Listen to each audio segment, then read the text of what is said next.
Итак, всем доброй ночи.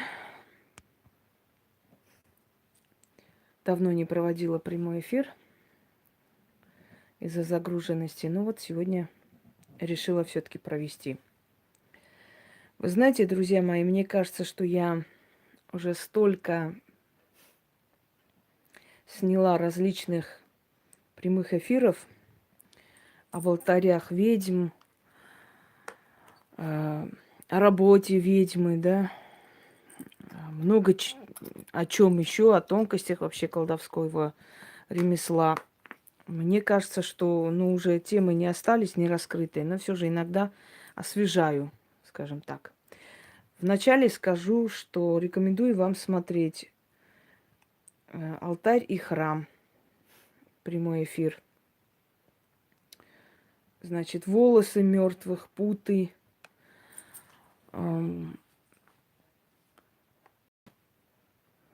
пятаки и так далее. И там рассказывается именно о тех атрибутах, о тех ингредиентах, правильнее будет, да, из мира мертвых, которым мы пользуемся. Далее, вот недавно еще раз попросила Яну загрузить черепа в магии, чтобы вы знали, для чего они нужны.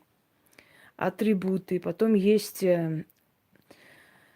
африканский алтарь или вуду. Там алтарь именно африканских богов. Там тоже объясняется. Я много раз снимала именно с атрибутами, чтобы вы имели представление, что такое атрибуты ведьм, для чего они. И вообще у настоящих ведьм целый арсенал атрибутов. За всю жизнь собирается огромное количество, потому как все время ей нужно работать. То одно делать, то второе делать. И, естественно, у нее очень много накапливается всякого рода атрибутов. Далее. Перья птиц. Значит, гвоздь могильный, волосы, зубы, акульи зубы, клыки волчьи. У меня есть, мне отправляли, значит, вагина волчья, лапы медведя, много чего. Язык лисицы. Язык лисицы помогает, когда у вас на лице какое-то пятно.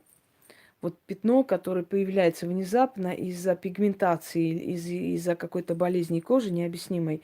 Язык лисицы, если положить под подушку несколько дней, то это пятно исчезнет. Это уже проверено веками. Не мы только говорим. Значит, много чего еще, и я вам очень много показывала различных работ. Я думаю, что желающие, да, при желании вообще могут поискать и найти на моих каналах эти все интересные эфиры. Если вы хотите понять, что такое действительно колдовское ремесло, а не бла-бла-бла. Далее. Что такое алтарь? Это место силы. Это то место, где ты концентрируешь свою работу. То есть ты собираешь свою работу, и в этом месте все время собирается некая энергия.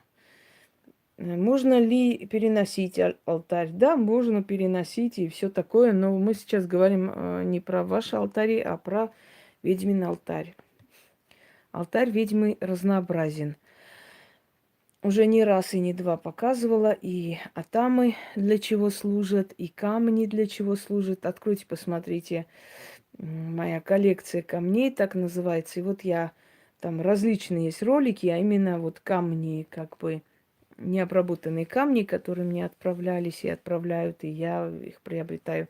Они все нужны для определенной цели, для определенных ритуалов, атрибутов, чаши, значит, жезлы и много чего, очень много всяких разных атрибутов, которые нужны для ее работы. Итак, вот это вот, значит, ножка косули. Это мне отправили из Киргизии. Наталье отправлено. Для чего использовалась ножка косули? Его можно, конечно, вытащить, можно и так использовать. Ножка косули, он, знаете, как любая часть тела животного, которая как бы не истлела, оно может служить для связи с потусторонним миром. Здравствуйте. И любая часть живого мира, живой материи, она связывает нас с потусторонним миром, то есть с миром духов. Это проводники, это предметы-посредники, проводники. Дальше, вот настоящая подкова. Но эту подкову я повешу себе дома там. Настоящая подкова лошади, которая, если тем более ее находят, они заказывают, она приносит удачу. Но ее еще заговорить можно, я заговаривала подкову, если вы помните. Почему считается, что подкова отгоняет зло от дома и приносит удачу? Доброй ночи. Есть такая древняя легенда, гласящая о том, что когда человек на своей лошади скакал, значит, из какого-то потайного места выскочили 4 демона зла, приносящие несчастье, и накинулись на него. И конь одного из них легнул, подкова оторвалась, ударила ему значит, по лбу, и тот помер. И человек от них спасся. Нет, не оторвалась. Конь ударил, убил, значит, они умчали. Дома человек увидел, что подкова, значит, ослабла, снял эту подкову, повесил над дверью для того, чтобы на следующий день подковать лошадь. Ночью оставшиеся в живых 3 брата пришли отомстить человеку. И когда подошли к дверям, увидели подкову, один из них сказал: а ведь у лошади-то 4 ноги. Значит, у него еще 3 подковы остались по нашу душу и убежали. И вот с тех пор считается, что подкова напоминает злой силе о том, что когда-то лошадь легнула и освободила своего хозяина от их рук. И они жутко боятся этого символа подковы. То есть подкова не подпускает зло к дому. Насколько эта легенда вероятна, насколько нет, не могу говорить, но то, что действительно подкова помогает, а я объясню, почему сейчас. Подкову нельзя вешать вот так. Многие вешают вот так, над дверями, вот таким образом. Это неправильно. Это вся удача уходит в никуда, в землю, исчезает.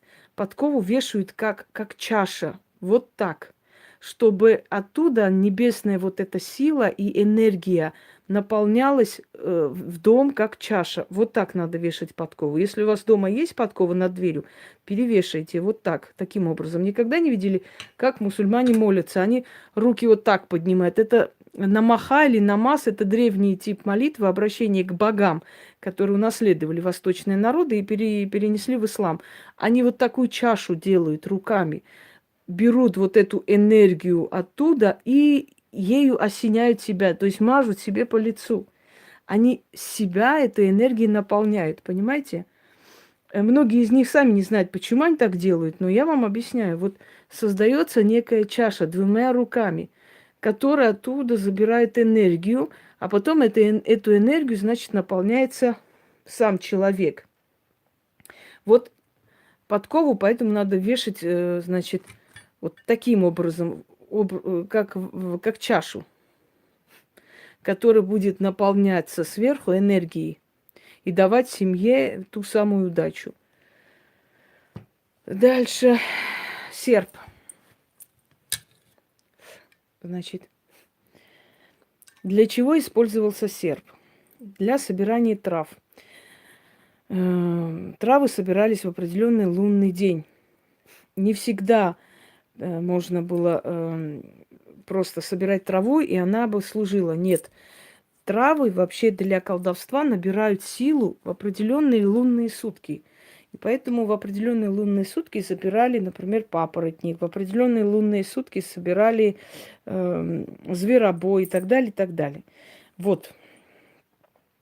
Но серп, кроме того, что как бы использовали для таких предназначений, серп еще и отсекает порчу от человека. Серпом очищали вот таким образом, снимая с человека все, что есть. Цыгане очень любят использовать серп, но они в основном используют кованый серп. Вот это от цыганской магии. Вот таким образом. Чищу там, очищаю, отрываю, срываю, с тебя снимаю и в землю отправляю. Вот так вот. Вот.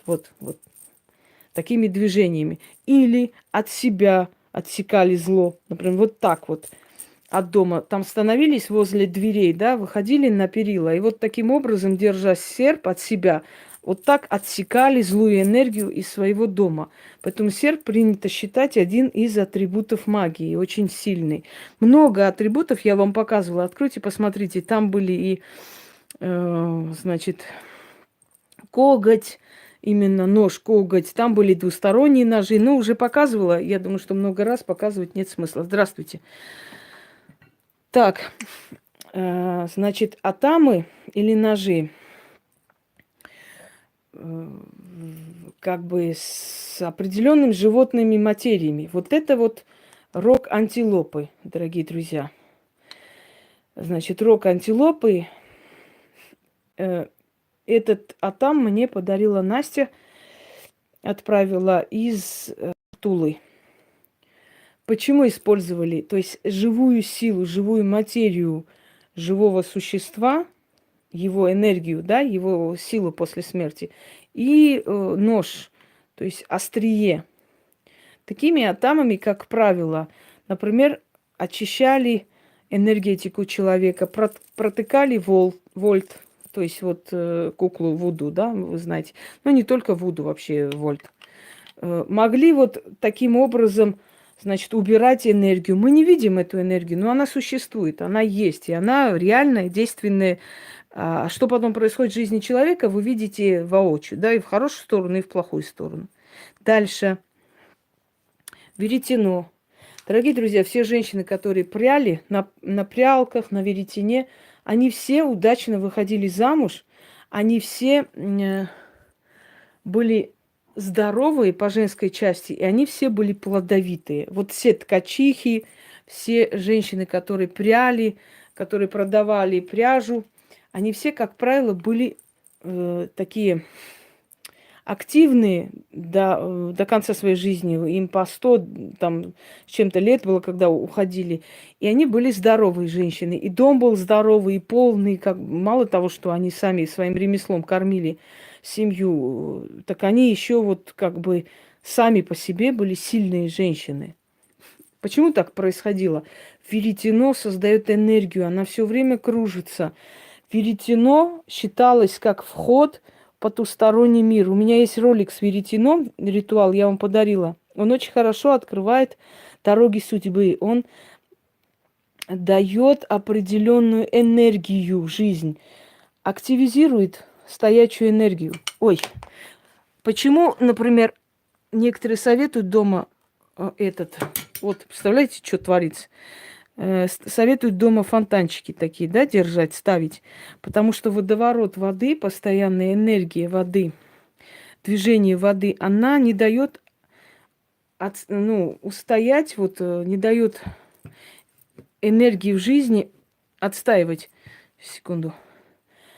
А энергия жизни, насколько наша энергия такая, скажем так, активная и живая, от этого зависит и наша жизнь.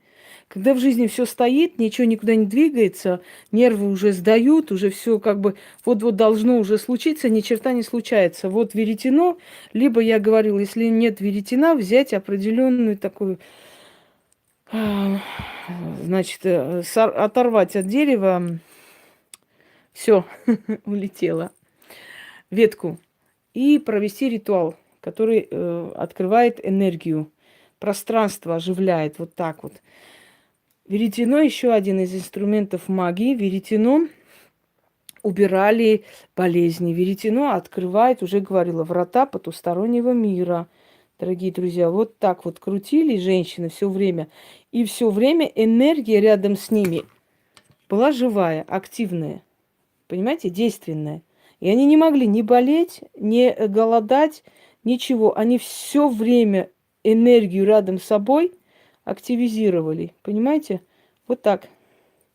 Пойдемте дальше. Жезл. Он достаточно такой тяжелый, потому что это кованый жезл. Это мне отправили. Мне иногда некоторые мастера из других стран, или кузнецы, или вообще люди, которые делают атрибуты магии, да, может, сами занимаются, может, нет, но в любом случае, как бы там ни было, они мне отправляют дары. Мне вот отправляли шаманские камни, которым по несколько сотен лет от шамана. Мне очень много чего отправляли, но не все можно показывать. Что можно, я вам показываю.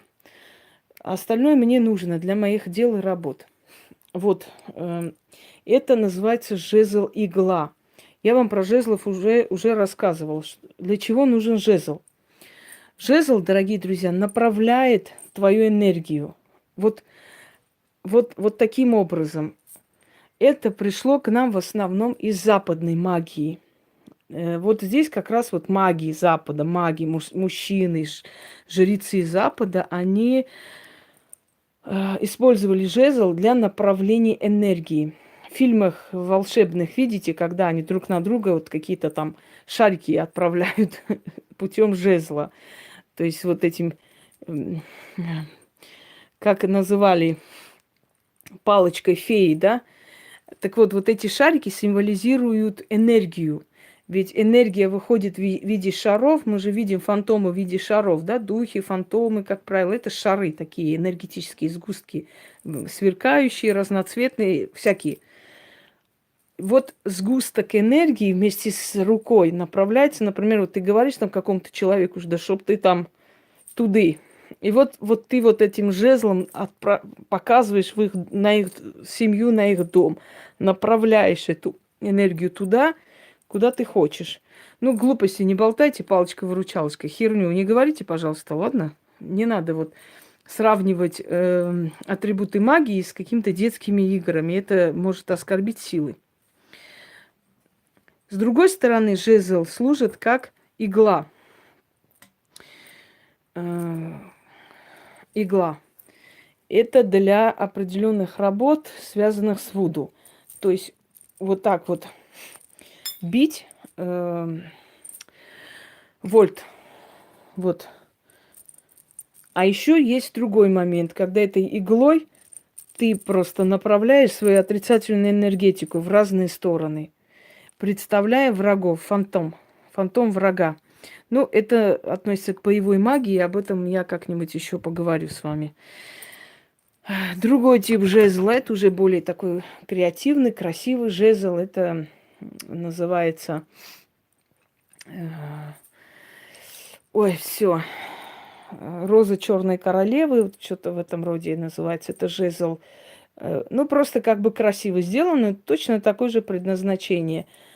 Направлять энергию туда, куда тебе нужно. Вообще в магии кованые розы, кованые вообще предметы, они имеют очень большое значение, поскольку, дорогие друзья, в древние времена даже кузнецов считали колдунами. Кузнецам вели женщин, которые не могли родить детей. И те сажали их в кузнице, вокруг что-то нашептывали, значит, били вот этими кузнечными мехами, этими, значит, инструментами, звуки какие-то создавали, прям вокруг летели искры, они же имеют дело с огнем.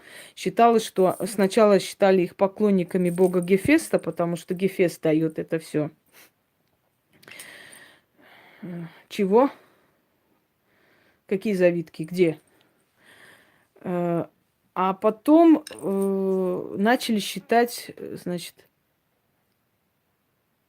ну, опять начинается, значит, по дому все это вот скрип. Что надо, не понимаю. Дайте мне вести эфир, ёкала мане. Идите отсюда. Вот. И считали, что кузнецы, имея... Завитки, это просто для красоты. Что кузнецы, имея дело с огнем, сами со временем становились как бы людьми с определенными способностями, потому что огонь давал им силу. Дерево, которому несколько сотен тысяч, а может миллионы лет. Окаменелое дерево, полностью окаменелое. Окаменелое, кажется, сосна. Вот это мне отправили тоже из раскопок геологических. Такие, значит, вещи, они имеют очень такую силу, знаете, древнюю силу. Они унизаны вот этой древностью, поскольку им много миллионов лет иногда бывает. И, естественно, они носители вот этой энергии. Обсидиан, камень обсидиан. Первый раз обсидиан был обнаружен в Армении. Обсидиан называют коготь сатаны или сатаны Ехунг. Обсидиан – камень-защитник. Я уже говорила, что обсидиан – это камень, который защищает водителей. Если у вас есть обсидиан в машине, никогда в жизни ГАИ вас не оштрафует. Никогда. Она охраняет машину от поломок, от всяких трудностей и всего-всего. Обсидиан – это такой камень, забирающий, да, в себя всю грязь и все плохое. Первый раз римский солдат Апсидий обнаружил в Армении некий такой черный красивый камень и отнес к своему военачальнику. Этот камень они отправили в Рим, где ему сделали украшение из этого камня. Но поскольку Апсидий нашел этот камень, в честь него камень был назван Обсидиан, в честь римского легионера Апсидия, чтобы вы знали. Покажу еще ко мне несколько, значит, разновидностей обсидиана. Это обсидиан армянский. Он такой полупрозрачный. И, да, ну, такой вот, собственно говоря. Вот это для моей машины. Скоро туда повешу и буду ездить. Хотя не очень люблю, когда болтается всякое. Ну, положу где-то куда-то. Далее. Синий кварц. Вот. Синий кварц, вообще любой кристалл, любой кварц, он обладает такой, знаете, силой регулировать давление, значит, брать на себя удары, которые идут по хозяину этого украшения. Еще синий кварц, а это вулканические камни, это лава. Это высохшая лава. Вот. Я такое заказывала, мне привезли, один подарила человеку, а второй для моих работ. Жемчуг, живая сила. Далее, что у нас тут идет? Аметист необработанный, гематит, значит, агат, красный агат и белый агат. Так, черный агат. Далее, что тут есть еще? По-моему, все. Украсила Ириду, потому что она богиня радуги, она любит разноцветные камни и украшения. Вот ей так нравится. Ириду мраморную мне отправили с Питера несколько лет назад. И причем она, скажем так, из прошлых веков. Это вот замечательная работа. Представляете, зачем мне хрустальный шар? Ну да, можно его использовать. И я показывала, как хрустальный шар можно активизировать, но сейчас речь не об этом. Уже давно-давно мне не нужны ни хрустальные шары, ни карты Таро, ничего. Я и так вижу все, что нужно видеть. Да, классическая красота. И вот представьте, что такая женщина когда-то жила на земле, да? Такая вот идеальная, красивая личность. Пойдемте далее. Такс. Акульи зубы. У меня еще там есть зуб мегалодона. Я как-то вам показывала, если помните. Ну, сейчас не стала вытаскивать это все очень долго. Акульи зубы – это обереги. Добрый вечер. Звери, которые господствуют в своей стихии, либо, скажем так, да, от Жени. То есть они находятся на вершине пищевой цепи. Такие, значит, создания, их энергия подходит для того, чтобы защитить себя через их энергию. Потому что, опять же говорю, связь с их духами, с их сущностью. Мне еще нужно было заказать коготь льва и зуб льва, но как-то я не очень нашла оригинал. Много предлагают, но немного у меня вызывает подозрение, поскольку, ну, как-то я не чувствую настоящую энергию. Ну, как найду. Если кто сайт найдет, можете кинуть, я там себе закажу.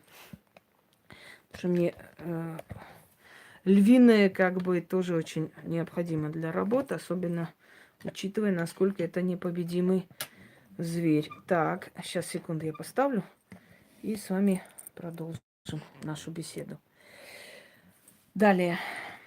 Так, это ножка косули как-то меня раздражает, тут мешает сидеть. Далее показываю вам змеи. Значит, это змеи. Это, можно сказать, спотрошенные змеи. Прям вот совсем, что у них есть. То есть это змеиное тело, сушеный змей. Сушеные змеи используют в любовной магии. Змеи используют в различных культах. И хочу сказать, что змеи боятся. Есть язык духов, есть определенный язык духов, темных духов. Я несколько ритуалов на этом языке говорила, показывала, а вообще низкая интонация, она им понятна. И вот у змеи язык темных духов. Змея посредник между человеком и потусторонними духами. Я об этом уже рассказывала. Откройте, посмотрите «Предание предков змеи». Там рассказано, что каждый раз одно и то же не говорить. Так вот, вот это шипение. Мой ритуал кто-нибудь помнит языком змеи? Вот языком змеи как раз он нацелен и создан, учитывая язык духов. Шипение. Вот это вот шипение, это низкая тональность и так далее, и так далее. Так, змеи. Значит, вообще змеи, они используются, если редкие змеи, например, из Азии мне отправлено. Значит, это так, шкура аллигатора, кусок материи. А это... Нет, извиняюсь, неправильно сказала. Аллигатор немножко другой. Аллигатор мне большой отправил, Яна отправила. Я ее положила в машину, как охран моей машины. Значит, кобра это. Это кобра. Питон не так выглядит, успокойтесь. Это кобра. Желтая кобра. Желтая кобра и коричневая кобра. Это редкие цвета змей. Считается, что вот такого типа шкура редкой змеи, если взять ее и на нем написать то, что ты хочешь, со временем ты это получишь. Собственно говоря.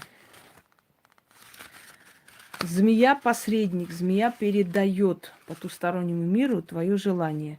Есть помощь змеи. Я показывала этот ритуал и дарила тем, у кого есть террариум, чтобы они могли с помощью своей змеи попросить у потусторонних сил и получать помощь. Дальше.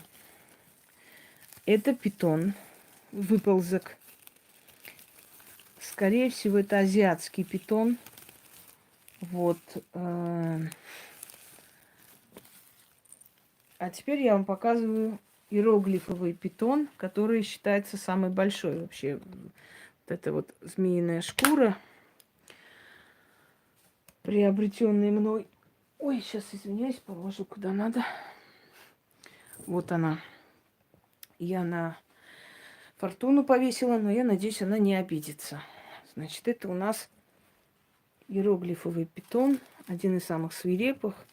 Это выползок змеи, это не шкура. Выползок змеи использовали для того, чтобы отогнать темных духов, которые подходили ко сну человека. Выползок змеи ложили под подушку ребенка, если у него был испуг. Выползок змеи использовали для очищения порчи. Например, как змея свою шкуру снимает, теряет, обновляет, так и снимает и теряет свою порчу и свою несчастную судьбу, такой-то, такой-то. Как змея обратно в свою шкуру не полезет и не влезет, там не наденет на себя и не поползет, точно так же и такой-то человек, значит, свою несчастную судьбу обратно себе не заберет и так далее. Я уже говорила вам, что магия – это связывание одной истины с другой истиной. Следующий. Это уже, значит, африканский питон. Это у нас сумка шамана, шаманская сумочка.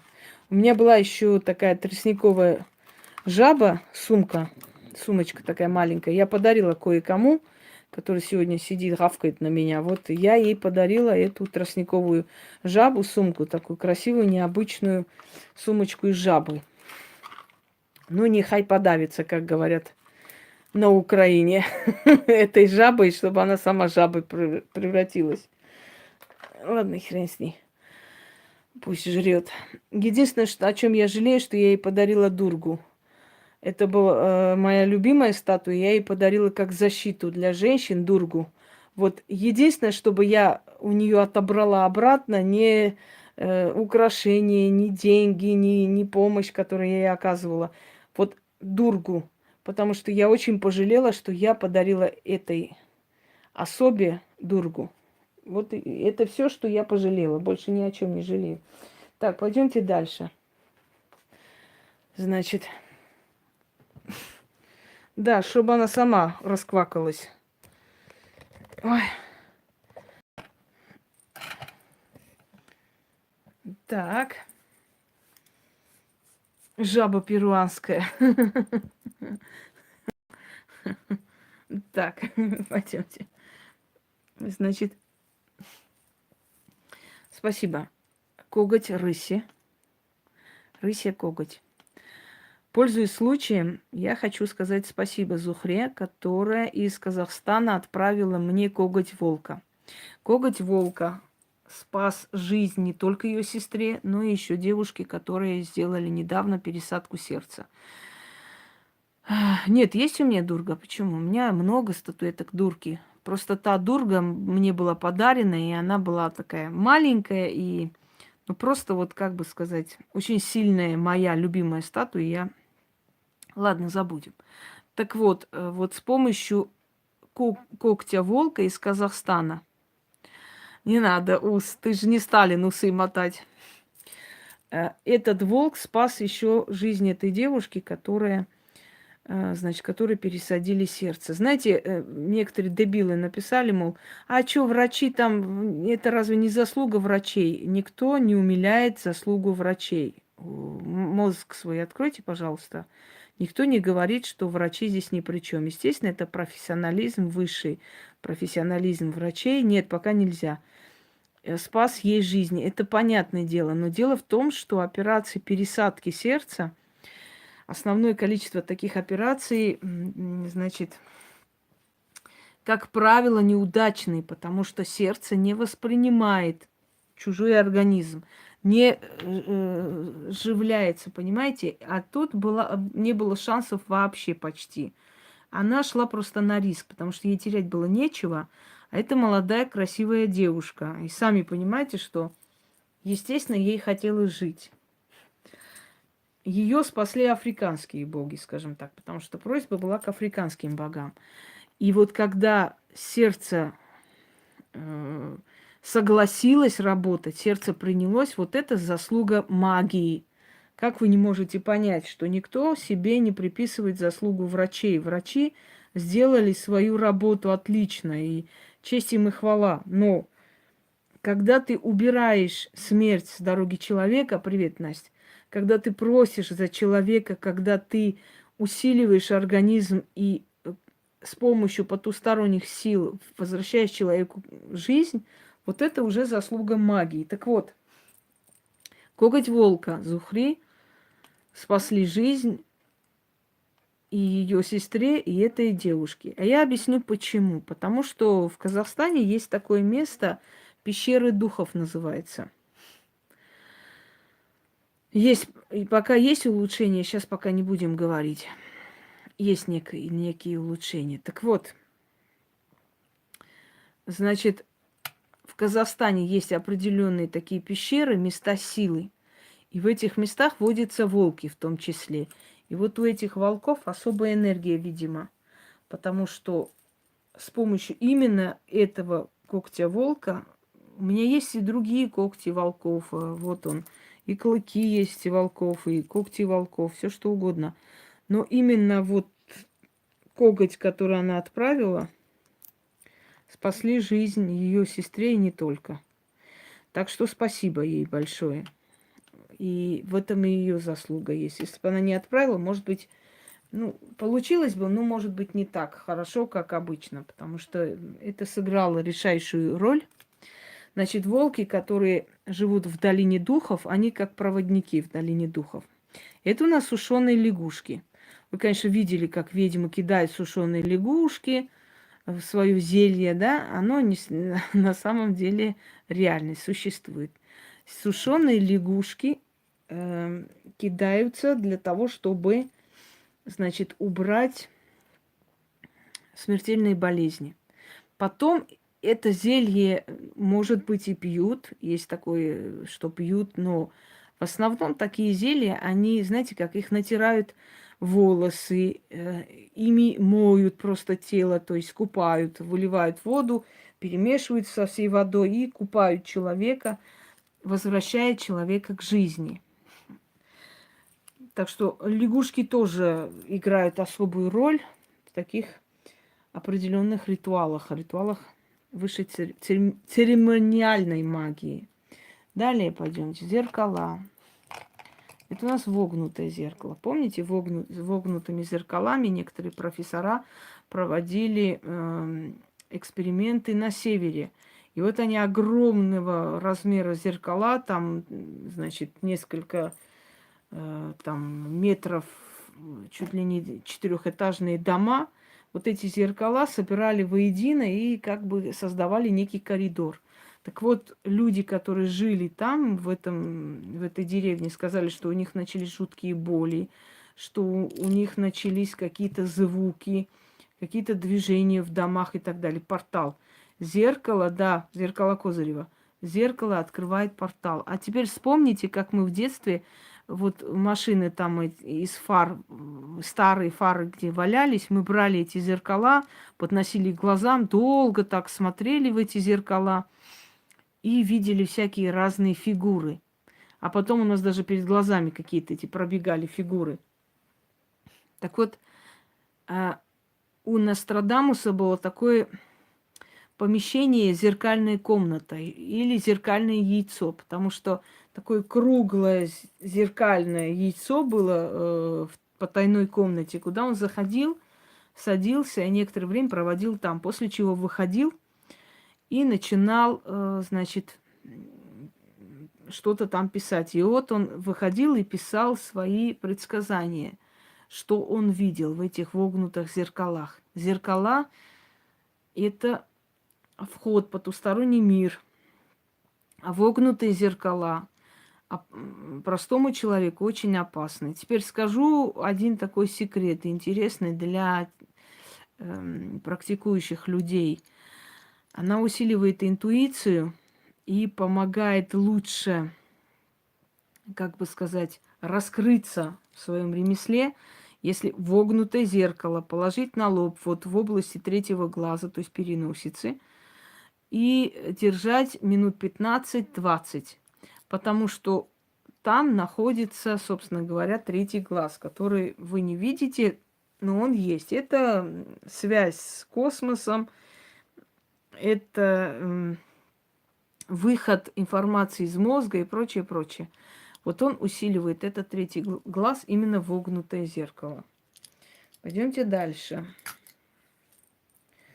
Черные зеркала. Черные зеркала делались раньше из темного камня, полировывали камень. Да. Я обычно вогнутое зеркало вот так вот в области переносицы прижимаю, ложусь немного, отдыхаю, и он успокаивает, полностью снимает напряжение за весь день. Я как-то говорила, наверное, я сейчас не помню. Он снимает напряжение за весь день, а потом как-то легче становится, как огурчик. Так, значит, это темное зеркало. Она не просто затемненная, она темная. И сделано это специальными зеркальными ядами. ну, например, свинец здесь перемешан, ну, не в большом количестве, в некотором, очень сильно забирает энергию. Это зеркало, кажется, мне подарила Алена, если я не ошибаюсь. Кажется, это агат. Или не совсем агат, а может быть... Ой, все уже забыла. Аметист, может быть. Да, да. Сейчас уже не помню. Древо жизни называется. У меня есть определенное количество темных зеркал. Они мне нужны для работы. Некоторые из них совсем порталы. Аметист, да. Некоторые так себе, не очень, скажем так, сильные, но все они, собственно, свою какую-то роль играют. Значит, это у нас могильник. Этот могильник мне отправили из Баку. Травомогильник. Он очень сильный. Его еще называли золотой корень, потому что он очищает болезни, изгоняет духов и прочее, прочее. На то он и назван могильником. Вот я человеку давно не писала, потому что из-за моей занятости, сами понимаете. Да, кроме того, вогнутые зеркала для чего нужны? Объясняю. Вогнутые зеркала – это еще и защита. Когда человек заходит на кладбище, видите, оно специально сделано, чтобы надевать на себя. Заходит на кладбище, они отражают все ненужное, которое есть. Дорогие друзья, работа с кладбищем – это нелегкое дело, это очень опасный труд. И, скажем так, может обернуться против вас ой-ой-ой. Это у нас... Змея очень старый атрибут, много лет этой змеи. Это индийский бук, а внутри некоторые талисманы, амулеты и так далее. Это мне дар от одного человека, не буду говорить. Дальше пойдем с вами. Значит, это у нас, кажется, полос, если не ошибаюсь. Опять же, выползок змеи. А это шкура змеи, это черная кобра. И она, собственно говоря, вот, настоящая черная кобра, она редкая. В основном кобра такого коричневатого цвета, как правило, очкастая. Если это индийская кобра, если африканская, то у нее капюшон большой, а это азиатская черная кобра. И ее шкуру используют для определенных работ. Да, это азиатская черная кобра. Вот, мне кажется, как-нибудь это тоже надо повесить в машине, чтобы вообще от нее убегали на 100 километров. Да, да, так тоже называют растение, правильно. Значит, вот она, красавица. Кобра считается еще хранителем во всех сказках и прочее, прочее, если вы заметили. Кобра, она хранитель сокровищ, да? Вот даже язык высушенный, видите? Хранитель сокровищ, кобра, хранитель дома, очага. Если есть у вас домашняя змея, никогда не обижайте их. Змеи – это к новости, необычные новости. Значит, домашние змеи, они, как правило, охраняют дом от духов, договариваются с ними и передают ваши просьбы, ваши желания миру духов. У многих людей были домашние змеи. До сих пор есть на Кавказе, есть домашние звери. Была такая армянка в конце 20 века, в начале 20 века. Сейчас не помню, даже ролик был, я смотрела. Она жила в городе Арташат. Ее называли заклинательница змей. И вот у нее дома огромное количество змей различных типов просто жили. Ее не трогали ее детей, домочадцев. И как-то она пришла с просьбой к Демирчану, тогдашнему секретарю райкома ЦК, и попросила, чтобы он разрешил ей перейти реку Аракс. Мол, его жена вот этого царя, живет там, и он очень сильно по ней скучает. Позвольте мне перейти туда, ее забрать и перевести на этот берег. Ее считали странной, но она лечила очень страшные болезни. К ней аж с Кремля приезжали люди. Понимаете? Вначале крутили у виска, потом постепенно начали, да, постепенно начали, значит, понимать, что это человек необычного таланта, что-то в ней есть такое, чего нет у других, и перестали ее преследовать. И про нее начали снимать, писать, говорить. Вот теперь вот представьте на секунду, да, человек, у которого огромное количество змей дома ползает, и она абсолютно этих змей не опасается. Она считает их как бы равными себе, она с ними говорит, она их понимает, и они же не жалят никого ведь. Она собирала яд, она отдавала яд для медицины, она лечила людей, к ней ходили. И вот так она и осталась. Ее еще называли королева змей, даже из других стран приходили брать у нее интервью. Еще в советское время есть ее фотографии со змеями. Просто огромное количество змей, она обвешанная вся, и весь дом в змеях. Дальше. Значит,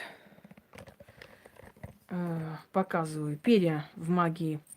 Какое имеют они значение перья в магии птицы? Такие же проводники в мир духов. Птицы летают, естественно, и они, значит, знают и верхний мир, и нижний мир. Кроме того, некоторые птицы символизируют духов, символизируют силу магии и так далее. Например, ворон. Это перо ворона. Не вороны, а ворона. Значит, перо ворона. Да, про это кольцо все говорят. Это африканский синий топаз. Дальше. Сова. Сова – птица Гекаты, любимая птица Гекаты, символ колдовства, сова. Ее перо. Ее пером заклинают. Ее пером вызывают определенных духов. Если помните, есть такой, в сказках есть такой момент, когда говорят, да, нужно протереть перо или сжечь перо, и тогда сила или дух придет к тебе на помощь. Это не просто так сказано. Спасибо. Это уже вороны. Это у нас вороны кладбищенские. Это оттуда. Это вороньи перья, собственно говоря. Они всех приветствую. Они тоже для ритуалов нужны, особенно когда обращение к вороньему царю. Дальше голубь. Голубь – это птица значит, посредник именно между мертвыми и людьми, потому что живыми людьми, потому что после смерти многие родственники приходят в виде голубей. Если голубь кидается и ударяется о стекло, значит, ждите беды, значит, кто-то умрет. Это нехорошая вещь очень. Дальше. Павлин. Павлин в нашей культуре немножко опасен, скажем так. Для людей севера павлин опасен. Меня спрашивали, а можно вот к павлину обращение и так далее? Нет. Ну, может быть, когда-нибудь, но не к этому павлину, к белому. Я как-то буду дарить ритуалы с редкими такими атрибутами. Это глаза духов. И их глаза смотрят на вас. Поэтому павлиньи перья ставить нельзя. Если только хранить, вы ставить не стоит. Не советую, потому что наша энергетика для них немножко такая легкая добыча, понимаете? Да. У изидов павлин считается священной птицей, потому что они считают, что Мелек Таус, то есть главный ангел Бога или главный помощник Бога, он является в виде павлина. Так. А это перья белого павлина. Белый павлин – это редкие павлины. И вот перья белого павлина считается, что они приносят удачу. Но опять же, нужно их активизировать. Нужно знать, как призывать эту удачу. Просто так перья так особо роли не будут играть. Так, секунду, сейчас разложим обратно. Угу.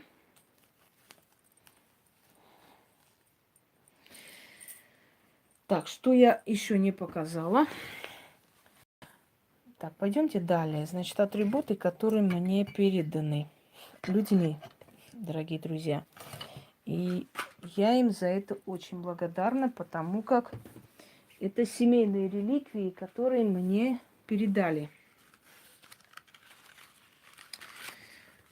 Если помните историю ведьмы Капитолины, историю, что означает перья ворона? Перья ворона означают перья ворона.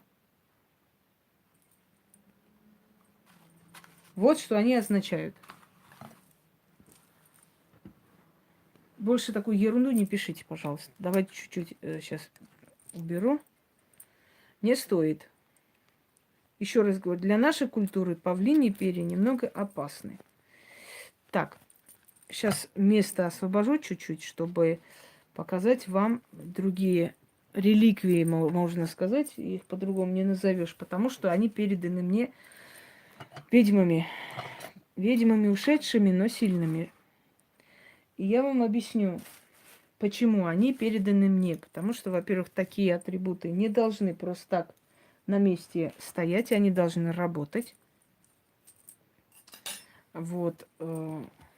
А каждому отдавать в руки такие вещи на самом деле наказуемо, потому что силы не любят идти кому попало. Они должны попасть к человеку, который, достоин, собственно говоря. Понимаете? Этого всего. Да, я с любовью показываю, потому что я люблю свою работу. Как бы она ни была тяжкая, если бы я не любила свой труд, я бы столько не добилась. Кроме того, знаете, когда ты видишь результат, когда ты знаешь, что твои работы это сильные, стоящие работы, не какая-нибудь ерунда, то, естественно, чем дальше, тем больше ты вдохновляешься и хочешь еще больше и больше подарить людям, видя, как это все людям помогает. Значит, это у нас ритуальные... Секунду. Ой, чаши.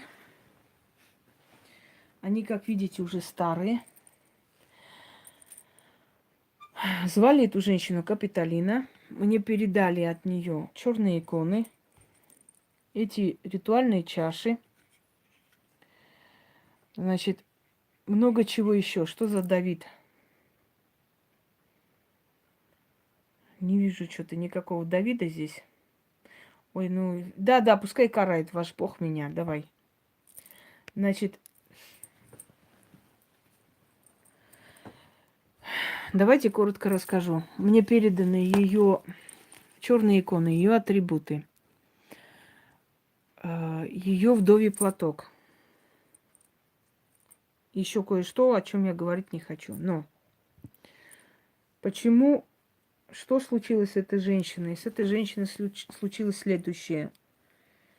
Ее сыновья кто-то то ли посмеялся, то ли поиздевался, то ли взял эти атрибуты без спросу. Что-то такое сделал неправильное, очень неправильное. Я говорю, что эти силы очень мстительные, и не думать, что они такие добрые. После чего они друг за другом все ушли, а в конце ушла она. И она знала, что за ней придут.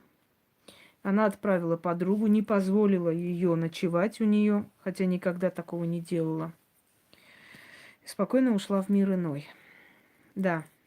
А теперь смотрите, это древние Евангелия. Но дело не в Евангелии. Тут в этих некоторых, страницах написаны заговоры, дорогие друзья. И эти заговоры я показывать не буду, но я покажу то, что в конце написано. И если вы думаете, что каждый человек может у себя... Алена, если вы будете сейчас меня отвлекать, я очень сильно разозлюсь. Значит, Если вы думаете, что каждый человек рискнет держать у себя дома такие старинные вещи, ну, здесь я не буду показывать, что. Вы ошибаетесь. Это очень старый псалом, извиняюсь. С определенными этими. А теперь смотрите сюда. Что здесь написано?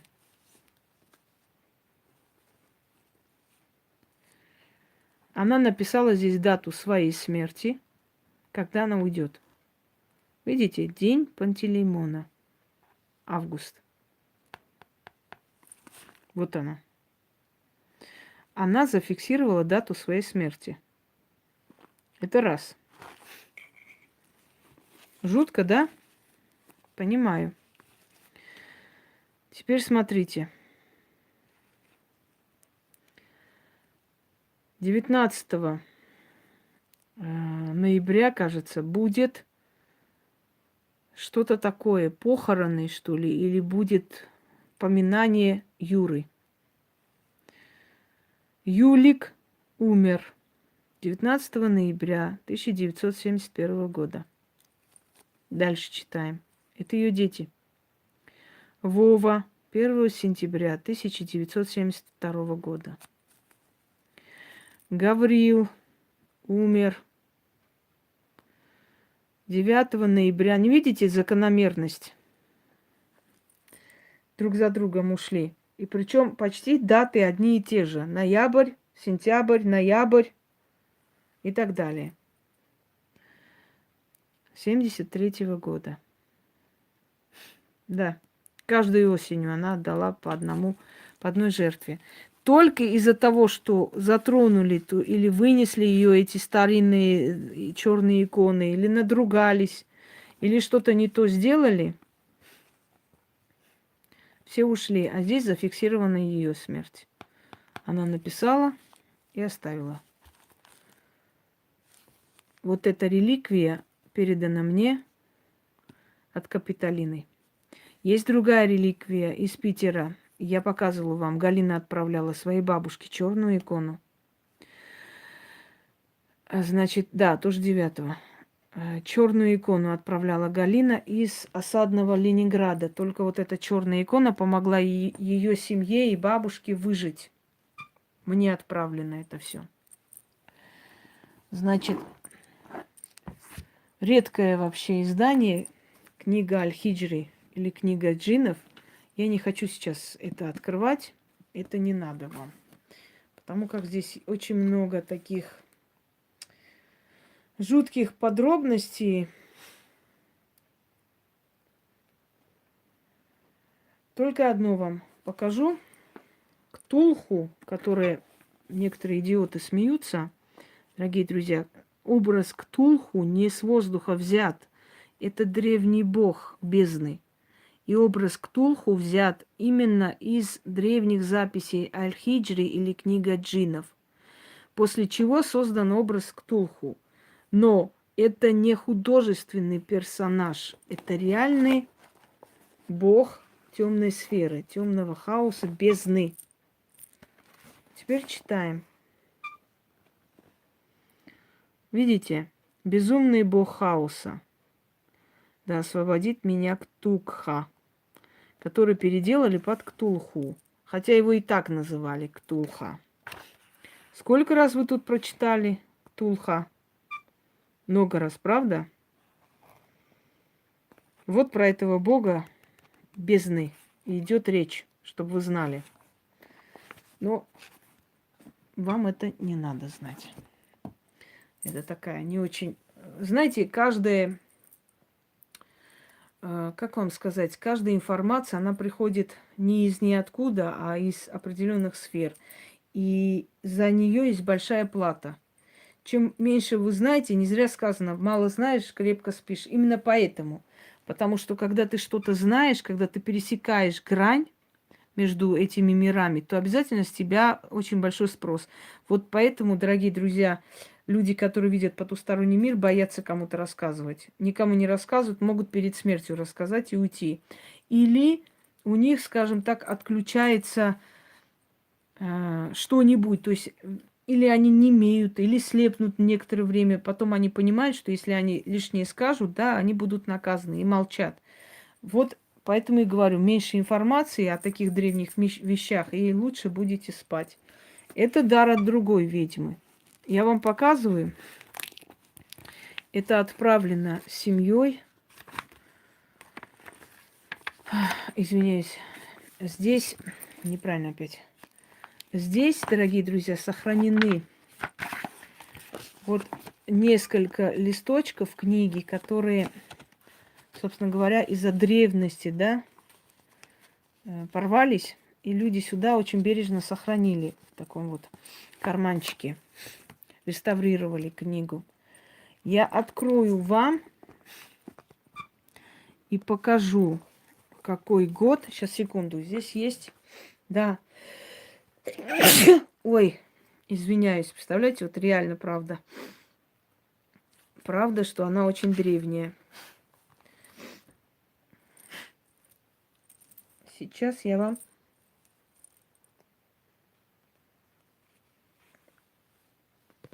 покажу. Здесь есть древние, спасибо, философы. Я хочу вам показать предсказание, какого года здесь делается, чтобы вы поняли, сколько лет этой книге. Первые предсказания здесь какого-то там число 1800 года, дорогие друзья. Сколько лет этой книге? Больше 200.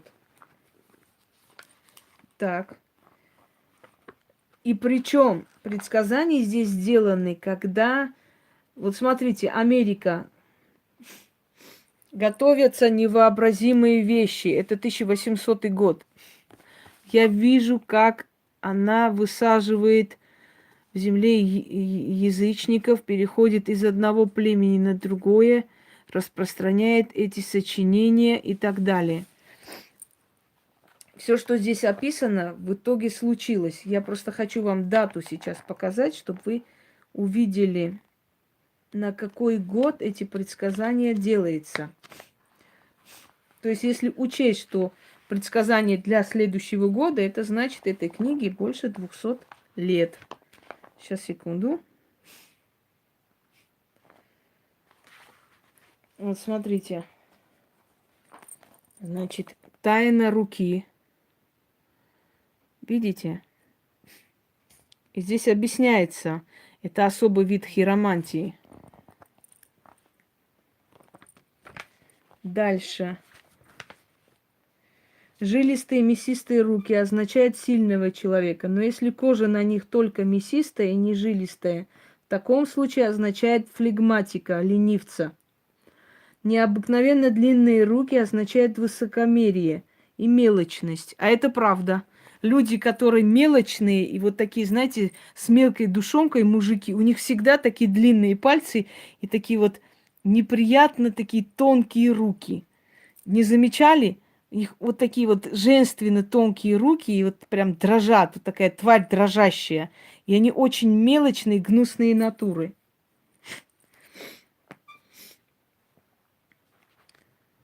Так, дальше. Да где же этот год? Сейчас я найду и закончу с вами беседу, потому что... Вот. Теперь смотрите. Для каких лет предсказание содержит? Смотрите. Вот годы. Предсказание содержит, значит, содержит 29 следующих годов. Предсказание начинается от 1803 года. Значит, можно сделать вывод, что если предсказание начинается от 1803 года, люди же не будут предсказывать прошлые годы, правильно? Это будущие годы. Значит, этой книге, по крайней мере, с 1802 года эта книга. Правда? Ну вот и посчитайте, 200 лет. Пожалуйста. Этой книге. 200 с чем-то лет. Да, до 1999 года. А я даже не смотрела это, если честно. Вот даже смотреть надо. Я смотрела многое во время Первой мировой совпало, все совпало, и даже про фашизм совпало. Все здесь предсказано. Но, значит,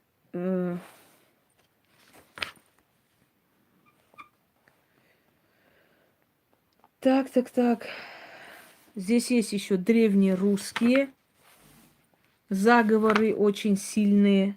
Один из них я испробовала для себя и была ошарашена результатом.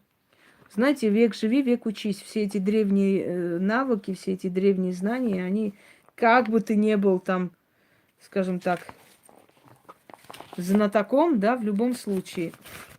Вот письмо. Угу.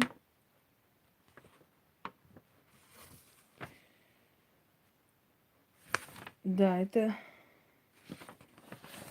Нет, это другое письмо. Извиняюсь, это письмо надо сохранить туда. Я оставила в книге и забыла. У меня этих писем целый мешок. Но я их храню, потому что... Пожалуйста. Призыв духов здесь есть. Предназначение медиума. Значит, дальше. Это что за, не могу понять, приказной тон, Игорь, уважаемый? Еще раз эти слова «а ну-ка» и прочие будут звучать. Не обижайтесь, хорошо?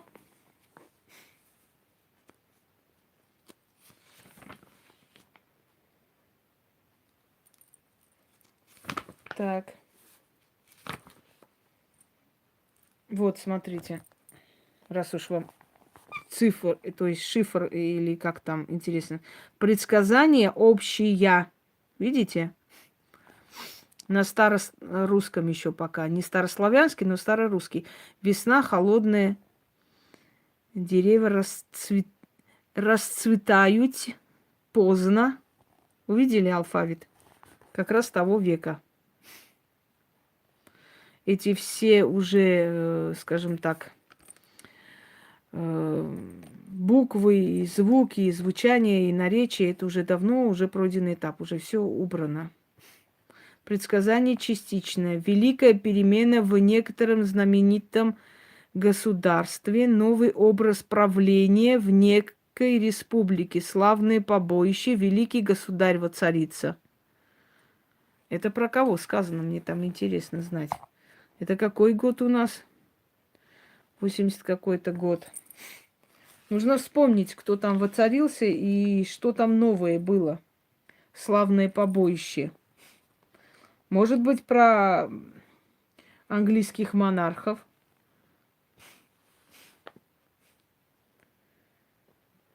Тяжкая война.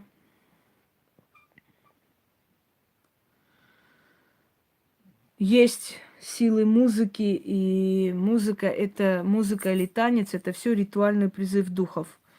Они усиливают, скажем так, определенную силу, призывают, например, перед боем бьют барабаны, призывают бога войны.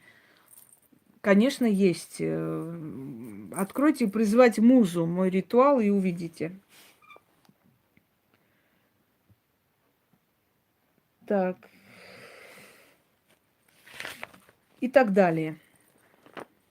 В общем, суть сейчас не в этом. Суть в том, что эту старинную книгу с возрастом 200 лет подарили мне. Пошла нахер отсюда, Валентина. Иди тянись в магии. Куда хочешь, туда и тянись. Пошла вон отсюда, лесом.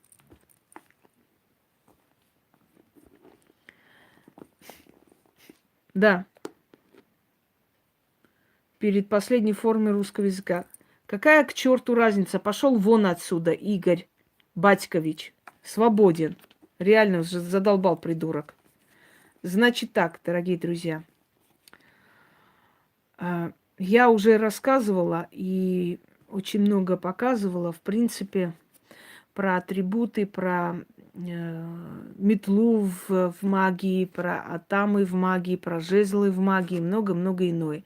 Откройте эти ролики, освежите в памяти просто эти алтари, атрибуты. Прям набирайте атрибуты, алтари, вуду, значит, боги, статуи и так далее, и так далее. Храм и там, или черепа в магии и прочее.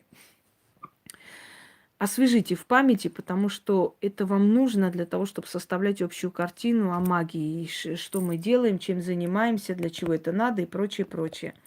Но время от времени хочу вам показать, чтобы вы просто поняли, что такое на самом деле настоящая магия, и почему эти ведьмы разных веков, например, захотели, чтобы их атрибуты, их реликвии, да, передались мне. Потому что такие вещи дома хранить нельзя, они должны работать. Они должны брать энергию, они должны работать. Когда люди просто так берут или покупают в каких-то аукционах очень сильные книги и у себя просто хранят, эти книги рано или поздно могут свести их в могилу, потому что их предназначение, информации, которая вышла когда-то, информация, да, предназначение этой информации работать во благо. Она для этого и была создана, да, эфир куклы есть. Если не затруднит, Наталья, внизу напиши все названия эфиров, я закреплю, которые именно касаемы моих работ. Я тебе отвечу чуть позже. Я в эти дни просто занята, не успеваю никому ответить. Я знаю, что написала, ждешь ответа. Я тебе обещаю, вот завтра очень постараюсь ответить, хорошо? Вот. Так вот, дорогие друзья, если у ведьмы есть сила, если у ведьмы есть предназначение, если она действительно реальной практики ведьма, то все эти предметы силы тянутся в ее жизнь. У нее обязательно есть все эти, скажем так, атрибуты, которые помогают ей лучше улучшить свою работу. Да, это все. Это шкуры, перья, это старинные книги, это черные иконы, это различного типа, значит, атрибуты новые, современные и старые и так далее, и так далее. Это все нужно для того, чтобы она могла в этой силе, вот в атмосфере этой силы создавать, помогать, отдавать и все время, в общем, она все время вертится вот в этой каше, варится, мягко выражаясь, камни и прочее, прочее. Это и есть магия.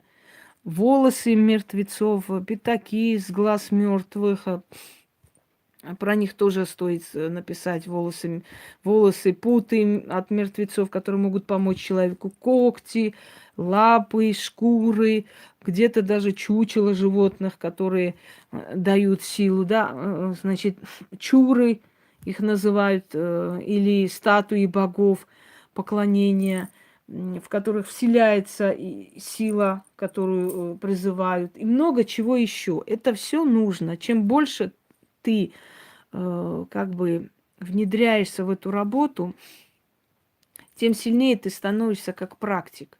Просто так их покупать, ставить тоже нельзя, к этому должны прийти. Каждая книга, каждая статуя, каждый атрибут сам должен тебя найти. И находит, если ты заслуживаешь. Я считаю, что вот книги этих великих женщин, атрибуты и черные иконы, которые мне переданы, от других великих женщин, да, иконы, которые переданы, черные иконы, которые мне отданы были в Тамбове, я вам показывала, и много другое. Это все не просто так пришло. Пока силы не увидели, что ты заслуживаешь этого всего, пока силы не увидели, что ты знаешь, как этим пользоваться, и уважаешь, и с трепетом относишься к этому всему, они не доверяют такие вещи никому, дорогие друзья. Так что то, что я вам дарю, во многом заслуга этих женщин в том числе, потому что их работы мне открывают дороги в потусторонний мир, еще больше и углубленно помогают мне найти то, что я ищу. Я, естественно, с помощью этих сил, много чего получая, вам передаю. И вот так вот происходит круговорот силы в природе. Спасибо всем за внимание, кто тихо, мирно слушал. Теперь отключаюсь, потому как зарядки не хватает. И я пойду уберусь. Тут уберу, неправильно сказала, это вообще неправильное выражение, не повторяйте. Приберу дом. И еще кое-что хочу провести, собственно говоря. Если у меня хватит сил. Надеюсь, что хватит. Посмотрим. Всем удачи и всех благ.